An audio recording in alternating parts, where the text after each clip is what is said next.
Joining us now is Sam Greene, Professor of Russian Politics at King's College London and Director of the Democratic Resilience Programme at the Centre for European Policy Analysis. Sam, great to have you with us. What did you make of President Zelensky's speech, and were there any surprises? No, I don't think there were any surprises in particular. We know and have known for some time the situation that Ukraine is in. We know the moral case, we know the political case, we know the geopolitical case, and we know what it is that Ukraine needs from the world. The questions really need to be answered on the other side. What's the level of support that the West, the United States and Europe in particular, is able to support? What are the opinions in the global South and around the world? How do people see their role in this conflict going forward? Those are questions that really Zelensky is putting to the world, not the other way around. Sam, you mentioned the global South, and quite frankly, many of the countries in the global South have been sitting on the fence. You know, they are friends with the United States and the allies supporting this war in Ukraine, and then they are also friends with Russia. How can Zelensky change their minds? I mean, this is a war that has been going on for almost 19 months now.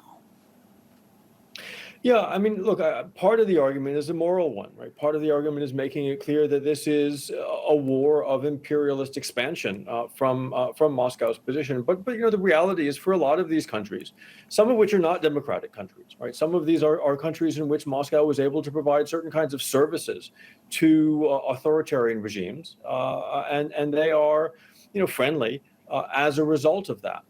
There are, as we said, a lot of other countries that are, on the fence because this is costly, right? Because this is a war that, even if they're not taking sides, right, is increasing the cost of feeding their populations, is increasing the cost of trade, the cost of capital, the cost of energy, and simply making life much more difficult. And so I think that part of the solution has got to be Western governments not just making this a rhetorical argument, not just making it a moral argument, but also being willing to get involved in transactions, providing aid, trade facilitation, and other sorts of things that can actually make lives easier for societies around the world, and demonstrate that at the end of the day, the West is not simply doing this in terms of supporting Ukraine for its own benefit, but that it is interested in trying to build a fairer and more prosperous world. Tell me, what does Zelensky want from Biden in his trip to Washington later this week? And is it Biden who he needs to convince, or Republicans? Yeah, well, that really is the question. I mean, what Zelensky needs from the United States is a consistency of support, right? Both military support, but also direct budgetary support, economic support, really has made a critical contribution to Ukraine's resilience throughout this conflict. And in order to keep fighting, in order to keep resisting Russia, Ukraine needs that support to still be there.